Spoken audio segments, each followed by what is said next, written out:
Hello friends, welcome to our genius junction channel. ఈరోజు topic అనేది stereochemistry of carbon compounds. Chemistry nature paper 4 sem 2 వాళ్ళ గురించి ఈరోజు topic అనేది stereochemistry of carbon compounds organic chemistry part నుంచి. So first of all stereochemistry అంటే ఏంటి? Stereochemistry అనగా మనం ఒక డెఫినేషన్ గుర్తుపెట్టుకోవాలి. ఏంటంటే అది structure which describes arrangement of atoms or groups in the given space is called stereochemistry. 3D arrangement of atoms or groups within the molecule in the given space, and it explains their effect as physical properties and chemical reactivity.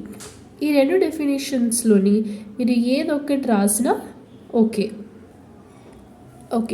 So యాక్చువల్గా మీకు ఎగ్జామ్లో stereochemistry మీద డిఫరెంట్గా question అనేది ఇవ్వడం జరగదు. They will be asking you like questions explain 4 molecular representations, ఇలాంటి ఏదైనా స్టీరియోకెమిస్ట్రీ సంబంధించిన క్వశ్చన్స్ మీకు అనిపించినట్లయితే then you can add this part stereochemistry అని సైడ్ హెడ్డింగ్ ఇచ్చి ఈ రెండిట్లో ఏదో ఒక డెఫినేషన్ రాసినా మీకు దానికి ఒక 1 మార్క్ అనేది యాడ్ అవుతుంది. So this is a gaining point. That's why stereochemistry definition నేర్చుకుంటే మంచిది. Next we'll move on to a important 5 mark question. What's the question is all about? Explain the 4 molecular representation of the molecule. First of all, we have to know what do we call this molecular representation.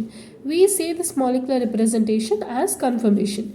Identical structures of corresponding molecule differ from each other by the rotation about the single bond between adjacent carbon atoms of the molecule. They are said to be conformations.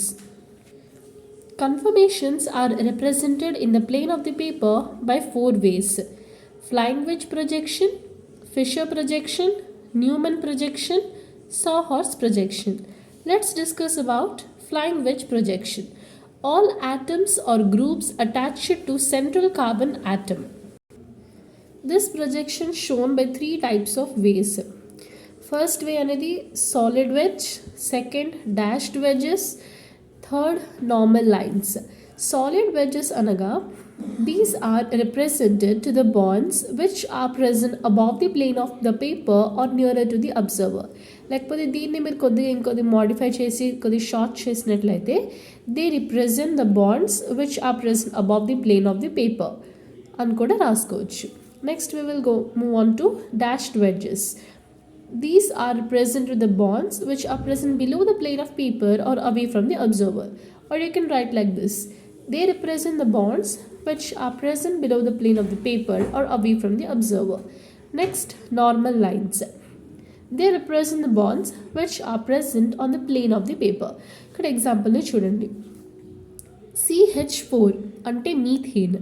So here ఇది ఏదైతే ఉందో దీన్ని మనం solid veg అని చెప్తాము. మీరు ఇక్కడ ఒక పాయింట్స్ యాడ్ చేసుకోవచ్చు.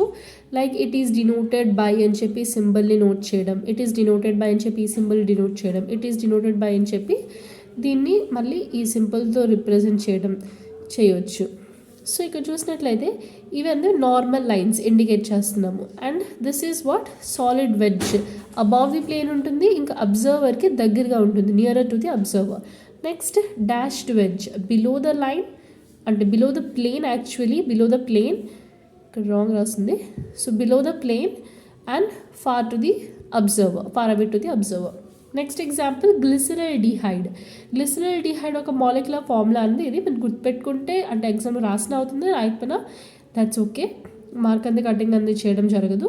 సో దట్ మాలిక్యులర్ ఫార్ములా ఏంటంటే ఒకటి హెచ్ బాండ్ అయి ఉంటుంది, ఇంకోటి OH, another CHO, and another is CH2OH.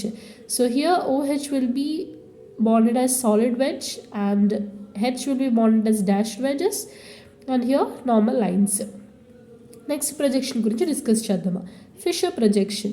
In this projection, all atoms or groups are present on the same plane of paper. This projection contains 2 types of lines: horizontal line, vertical line. Horizontal line. These are represented to the groups OH, H, NH2 and so on to the molecule. Horizontal line అంటే ఇలాంటి ఉండే line అనమాట. Okay, so vertical line, they represent the most oxidizing group and bulk group of molecule. So ఇక్కడ ఏంటి, ఇక్కడ represent చేసే విధానం అనేది డిఫరెంట్గా ఉంటుంది. ఇక్కడ 2 లైన్సే యూజ్ చేస్తాము. ఏంటా లైన్స్, ఒకటి హారిజాంటల్ లైన్, ఒకటి వర్టికల్ లైన్. హారిజాంటల్ లైన్స్లో మనం తీసుకునే గ్రూప్స్ ఏవి, OH, H, NH2 ఇలాంటి గ్రూప్స్ అనేవి తీసుకుంటాం మాలిక్యూల్ ఒక. అండ్ ఈ వర్టికల్ లైన్స్లోని మనం బల్కీ గ్రూప్స్ అయినా లేకపోతే ఆక్సిడైజింగ్ గ్రూప్స్ అయినా మనం వర్టికల్ లైన్లో తీసుకుని ఉండడం అనేది జరుగుతుంది. సో నార్మల్గా అయితే మాలిక్యులర్ ఫార్ములా మనకు తెలుసు గ్లిసరైల్ డిహైడ్ది. అండ్ దీన్ని రిప్రజెంట్ చేయాలంటే as we know horizontal line అని హెచ్ లేకపోయినా OH లేకపోతే NH2 అనేవి బాండ్ అవుతాయి. ఇంకా వర్టికల్ లైన్స్లో మనం రిప్రజెంట్ చేస్తాము most oxidizing group or bulk group of molecule. Next projection గురించి చూసినట్లయితే Newman projection.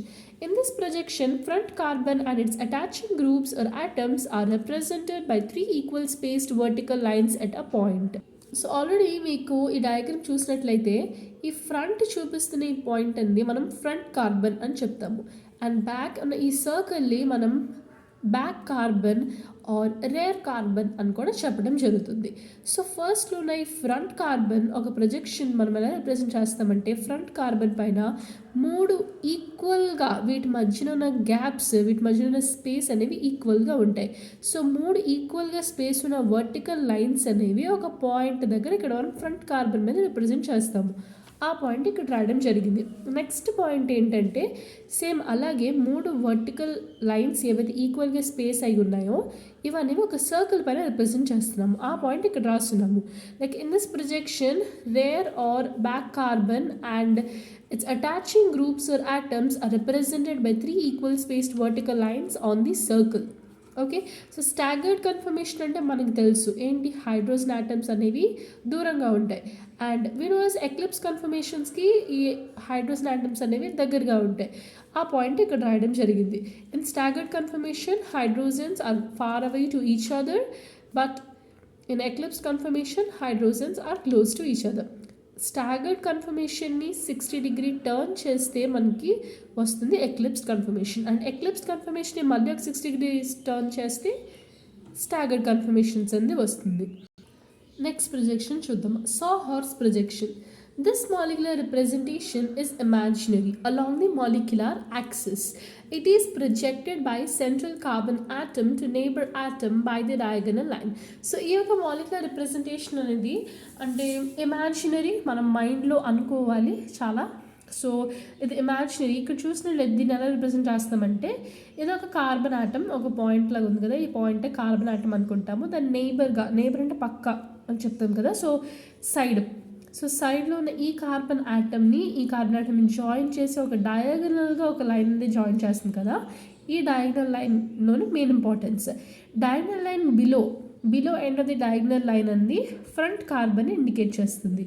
And upper end of the diagonal line అనేది బ్యాక్ కార్బన్ ఆర్ రేర్ కార్బన్ని డినోట్ చేస్తుంది. ఈ రిమైనింగ్ బాండ్స్ ఏవైతే ఉన్నాయో అవి నార్మల్ ఆర్డినరీ లైన్స్తో మనం రిప్రజెంట్ చేస్తాము. Like these are bonded to carbon atoms, hydrogens. Okay, so ఈ బాండ్స్ అనేవి ఏంటంటే ఇంక్లైన్డ్ 120 డిగ్రీ యాంగిల్ ఇంక్లైన్డ్ అయి ఉంటుంది. సో దీన్ని యాక్చువల్లీ ఇక్కడ నేను రాంగ్ రాస్తున్నాను. స్టాగర్డ్ కన్ఫర్మేషన్ కాదు, అవి ఎక్లిప్స్డ్ కన్ఫర్మేషన్ అని చెప్తాం దీన్ని. సో ఎక్లిప్స్డ్ కన్ఫర్మేషన్ అనగా దీన్ని కానీ ఒక 120 డిగ్రీ అలా టర్న్ చేసినట్లయితే then we will be getting the staggered conformation. So ఈ క్వశ్చన్ ఒక ఆన్సర్ మనకి పూర్తిగా ఇప్పుడు అర్థమైనట్లే. సో ఇంత ఇటు హోల్ టాపిక్ అని 4 ప్రొజెక్షన్స్ వల్ల మీరు ఎక్స్ప్లెయిన్ చేసినట్టు రాసినట్లయితే అప్పుడు మీకు కన్ఫర్మ్గా 5 మార్క్స్కి 5 మార్క్స్ అనేది ఖచ్చితంగా పడుతుంది. నెక్స్ట్ మనం ఇంకో క్వశ్చన్ గురించి డిస్కస్ చేసుకుందామా. ఈ చాప్టర్ అనేది చాలా ఇంపార్టెంట్, ఎందుకంటే దీంట్లో 5 మార్క్స్ 10 మార్క్స్ క్వశ్చన్ అనేవి చాలా గ్యారంటీడ్గా ఉంటాయి. Optical activity questions, next enantiomers, diastereomers, ఈ క్వశ్చన్స్ అనేవి మనకి ఎక్కువగా వచ్చే ఛాన్సెస్ అనేది ఎగ్జామ్లో ఉంది. సో ఈ వీడియో మళ్ళీ చేసినట్లయితే చాలా లెంతీ అయిపోతుంది. అందుకే నేను నెక్స్ట్ వీడియోలోని దీనికి సంబంధించిన 10 మార్క్స్ క్వశ్చన్ కూడా తీసుకురావడం అనేది జరుగుతుంది. సో ఈరోజు ఈ వీడియో కానీ మీకు నచ్చినట్లయితే, కంటెంట్ఫుల్ వీడియో మీకు నచ్చినట్లయితే తప్పకుండా లైక్ బటన్ని లైక్ చేయండి అండ్ ఇంకా మీ ఫ్రెండ్స్కి షేర్ చేయండి అండ్ మా ఛానల్ సబ్స్క్రైబ్ చేయడం మర్చిపోకండి. Until then take care, thank you, love you all, bye.